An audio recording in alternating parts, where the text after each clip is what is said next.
नमस्कार, स्वागत है आपका संसद टीवी पर। मैं हूं मनोज वर्मा और आप देख रहे हैं हमारा खास कार्यक्रम मुद्दा आपका। आज हम बात करेंगे संसद में व्यवधान की, जनप्रतिनिधियों की जनता के प्रति जवाबदेही की बात भी करेंगे। इस मुद्दे पर बात इसलिए भी जरूरी है क्योंकि संसद की कार्रवाई में कई कई दिन तक व्यवधान पैदा करना, संसद को ना चलने देना कई सवाल भी खड़े करता है। मसलन संसद में लंबे समय तक हंगामा और व्यवधान को क्या उचित कहा जा सकता है?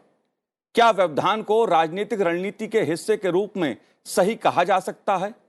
मुद्दा संसद में व्यवधान के बीच जनप्रतिनिधियों की जनता के प्रति जवाबदेही का भी है।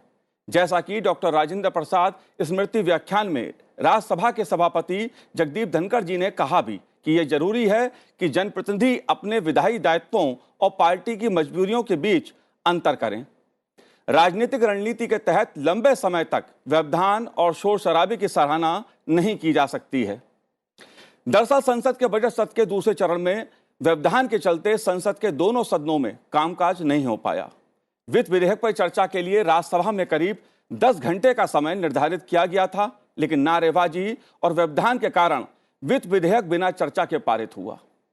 इस स्थिति को सभापति जगदीप धनखड़ जी ने दुर्भाग्यपूर्ण बताया। इसलिए मुद्दा आपका में आज हम बात संसद में व्यवधान और जनप्रतिनिधियों की जनता के प्रति जवाबदेही की करेंगे। इससे जुड़े पहलुओं की चर्चा करेंगे। चर्चा करने के लिए खास मेहमान मेरे साथ इस समय जुड़े हुए हैं। पूर्व केंद्रीय मंत्री और लोकसभा के पूर्व सदस्य हुकुमदेव नारायण यादव जी हमारे साथ हैं। हुकुमदेव जी, आपका बहुत बहुत स्वागत है संसद टीवी पर। साथ ही लंबे समय से संसद की कार्रवाई को कवर कर रहे वरिष्ठ पत्रकार राकेश शुक्ला जी भी इस समय मौजूद हैं। राकेश जी, आपका भी बहुत बहुत स्वागत है संसद टीवी पर। और हम बात करेंगे राज्यसभा के पूर्व महासचिव डॉक्टर वीके अग्निहोत्री जी से। अग्निहोत्री जी, आपका भी बहुत बहुत स्वागत है। लेकिन चर्चा शुरू करने से पहले आइए देखते हैं सबसे पहले राज्यसभा के सभापति जी ने क्या कहा। I appeal to the political spectrum of this country.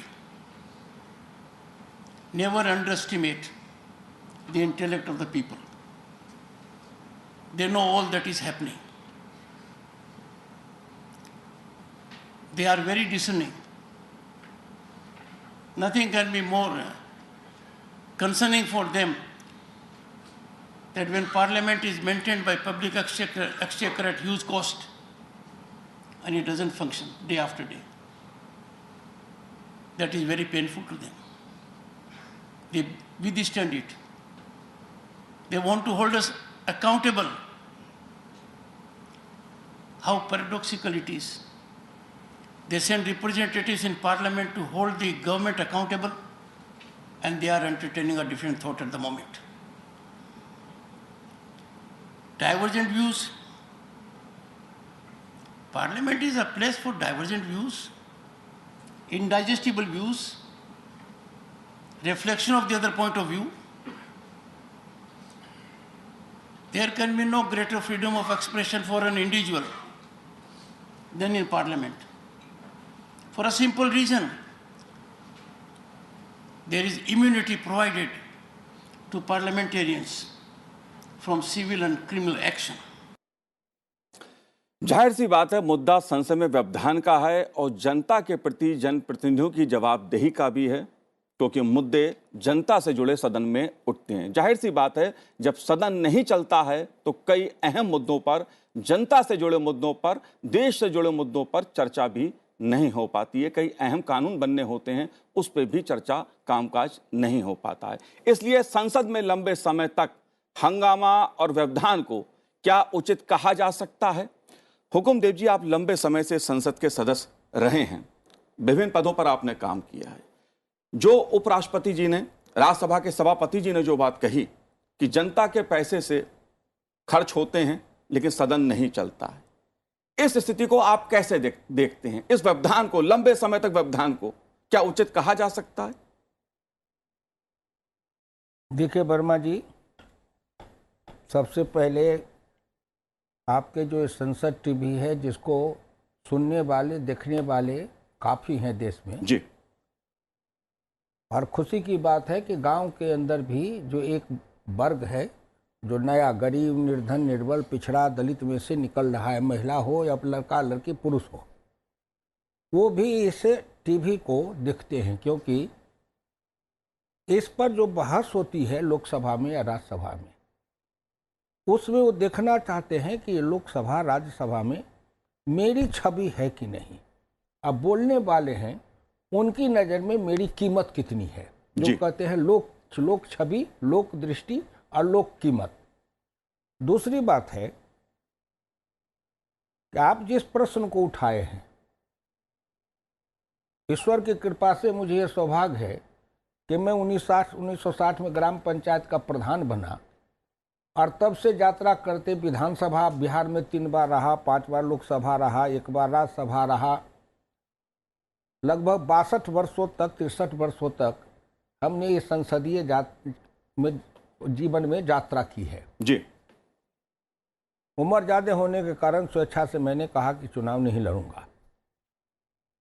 लेकिन आप जिस बात को कह रहे हैं, राष्ट्रपति जी, उपराष्ट्रपति जी ने कहा है,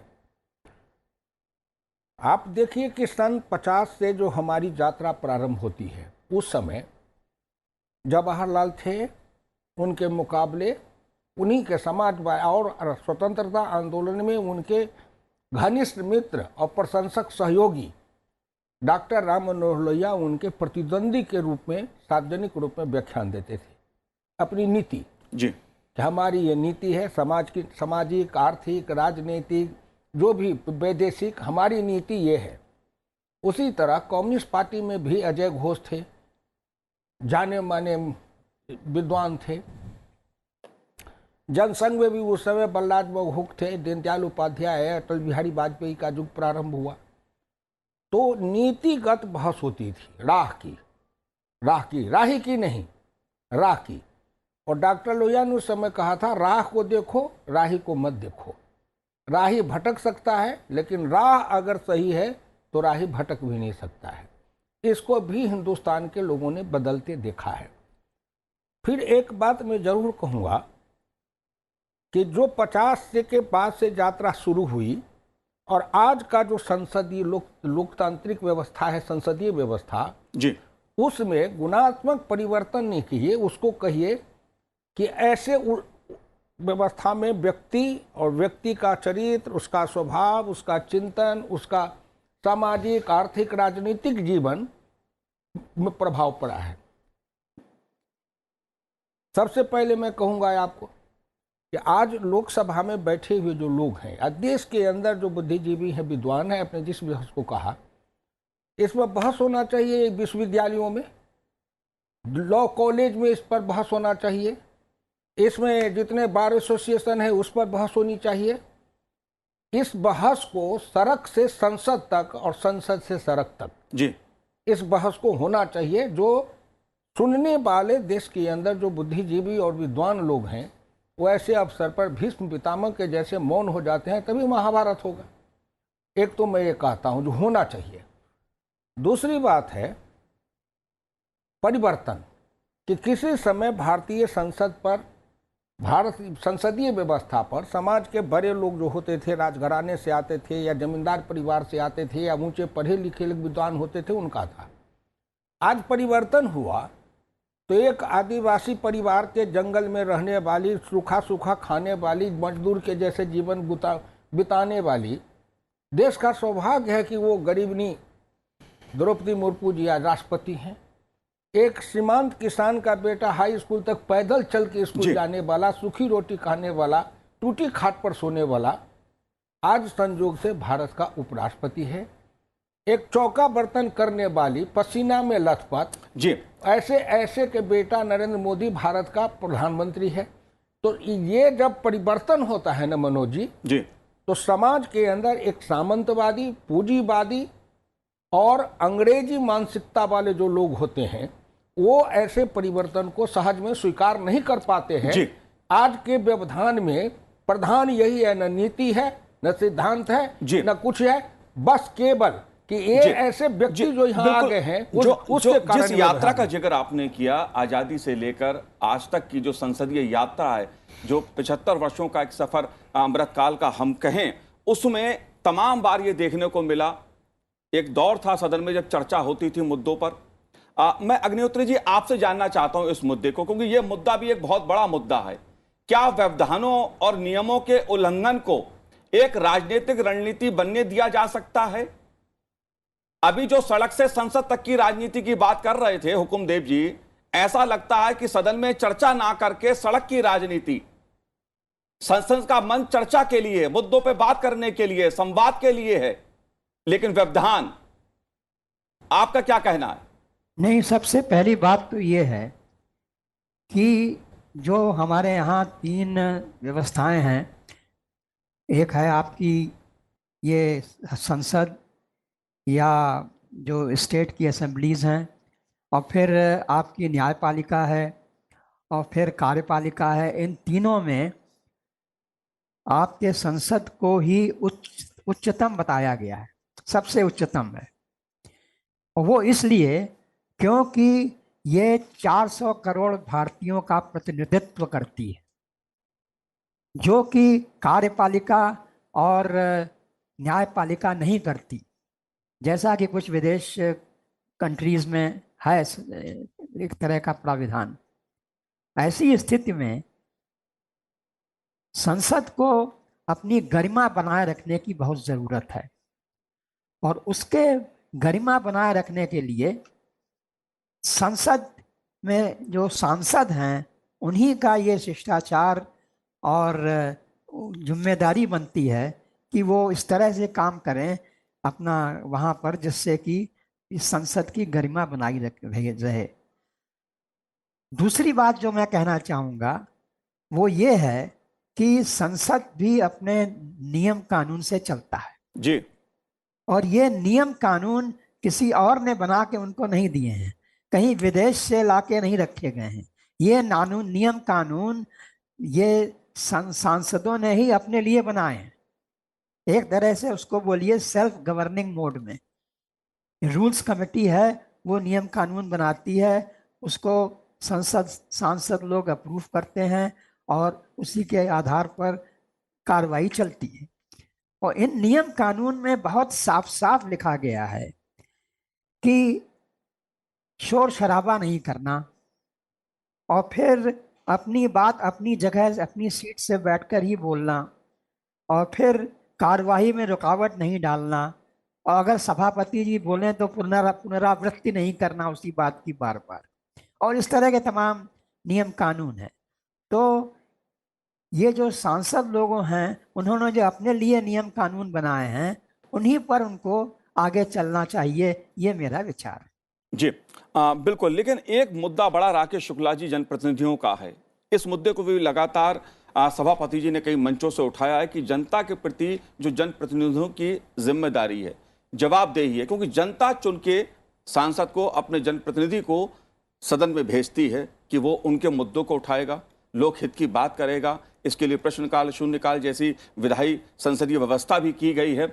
जनप्रतिनिधियों का अपने विधायी दायित्वों और पार्टी की मजबूरियों के बीच का जो अंतर है उसे आप कैसे देखते हैं? संसद में व्यवधान का आप देखेंगे तो आर्थिक रूप से, सामाजिक रूप से, राजनीतिक रूप से और विधायी रूप से, ये सभी रूप से नुकसान होता है यदि कामकाज प्रभावित होता है। आर्थिक रूप से आप देखेंगे तो पर डे 1.5 से 2 करोड़ रुपए प्रतिदिन के हिसाब से खर्च होता है। वो खर्च जो हो रहा है वो एक तरह से जो बाधा है उससे नुकसान में जा रहा है। सामाजिक रूप से आप देखेंगे तो समाज के भीतर जो जनप्रतिनिधि हैं उनकी क्या छवि गठित हो रही है इस व्यवधान के चलते। दूसरा जो आप अभी विषय उठाए उसमें देखिए तो एक व्यक्ति या एक समाज या एक संसदीय क्षेत्र की जनता ये सोच के वोट करती है कि हमारा सांसद हमारी समस्याओं को संसद में उठाएगा, हमारी बात सरकार तक जाएगी और उसका समाधान होगा। लेकिन इस व्यवधान में उसकी आवाज़ दब रही है, सांसद नहीं बोल पा रहा। राजनीतिक रूप से नुकसान ये है कि एक सांसद जिसको लोकतांत्रिक तरीके से कहा जाता है कि बिल्कुल विमुख होगा और अपनी आवाज़ उठा सकता है, इस संसद में वो अपनी बात नहीं रख सकता क्योंकि पार्टी की तरफ से उसके पैरों पे बेड़ियां डाल दी गई हैं कि आप पार्टी की व्हिप से बाहर नहीं जाएंगे। तो ये राजनीतिक नुकसान हो रहा है। विधायी नुकसान ये हो रहा है कि विधायी के कामकाज जो 80 दिन का 70 दिन का तय किया गया है, वो विधायी कामकाज कहीं ना कहीं एक परिणाम स्वरूप सामने आता है और संसद, सरकार, समाज, इनके बीच में एक सेतु बनता है, एक समन्वय बनता है और देश विकास के रास्ते पे चलता है। तो विधायी रूप से भी ये नुकसानदेह है। तो जनता की जवाबदेही की जहाँ तक बात है, तो मुझे लगता है जनता की जवाबदेही के लिए सांसद भी जिम्मेदार है, संसद भी जिम्मेदार है, विपक्ष भी जिम्मेदार है और सरकार भी जिम्मेदार है। और इसके लिए सामूहिक जिम्मेदारी तय होनी चाहिए, क्योंकि जनता सबसे श्रेष्ठ होती है और चुनाव में वही जनता चयन करती है। जी, हुकुमदेव जी, व्यवधान का मुद्दा है, लेकिन इसमें सदस्य की अपनी जो भूमिका होती है जनप्रतिनिधि होने के नाते, ये मुद्दा मैं इसलिए उठा रहा हूं यहाँ पर क्योंकि जम्मू कश्मीर के एक सांसद मेरे कार्यक्रम में आए थे। उन्होंने इस बात को इसी बार कहा कि इत्तेफाक से इस बार प्रश्नकाल हो या शून्यकाल हो, उन्होंने जो मुद्दे इस बार उठाने के लिए लगाए थे लॉटरी में, व्यवस्था में, उनको मौका मिला। चाहे प्रश्नकाल की बात हो या लोग उससे जुड़े शून्यकाल की बात हो, लेकिन व्यवधान के चलते वो जम्मू कश्मीर के आम आदमी से जुड़े मुद्दों को नहीं उठा पाए। यह मुद्दा मैं इसलिए उठा रहा हूं क्योंकि सरकार को जवाबदेह ठहराने के लिए प्रतिनिधियों को संसद में भेजना क्या विरोधाभासी नहीं लग रहा है कि जब संसद चुनाव लड़ता है तब वो जनता से वादे करता है कि मैं जाके आपकी आवाज बनूंगा, लेकिन यहां पार्टी की आवाज भारी पड़ जा रही है। इसको आप कैसे देखते हैं?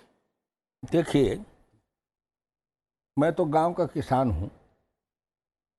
अभी ये राज्यसभा के पूर्व महासचिव विद्वान बोल रहे थे, बता रहे थे नियम के अंतर्गत हमारे वरिष्ठ पत्रकार हैं जिन्होंने बरसों तक लोगों के दृष्टि को देखा है, लिखा है, लोक जागरण का काम इन लोगों ने किया है, वो भी बता रहे थे। लेकिन मनोज जी, दो दृष्टि है, एक है सतह की दृष्टि और एक है शिखर की दृष्टि। एक है सतह की आवाज, एक है शिखर की आवाज। जी, शिखर की आवाज माने सर्वोच्च न्यायालय, शिखर के माने ये IAS जो भारत सरकार के प्रशासनिक सेवा के शिखर पर होते हैं, कैबिनेट सेक्रेटरी सबसे ऊपर। लोकसभा में शिखर पर होते हैं संसद के नेता, प्रधानमंत्री, और एक तरफ है सतह। तो जब तक संसद में बहस नहीं होगी तो सतह की आवाज शिखर तक नहीं आएगी। जी, सतह की वेदना, उनकी तकलीफ, उनके मानसिकता, वो क्या सोचते हैं, ये वो भेजते हैं अपने प्रतिनिधि। ये विशेष है, प्रतिनिधि, वो निधि हैं, जी, राष्ट्र के निधि हैं।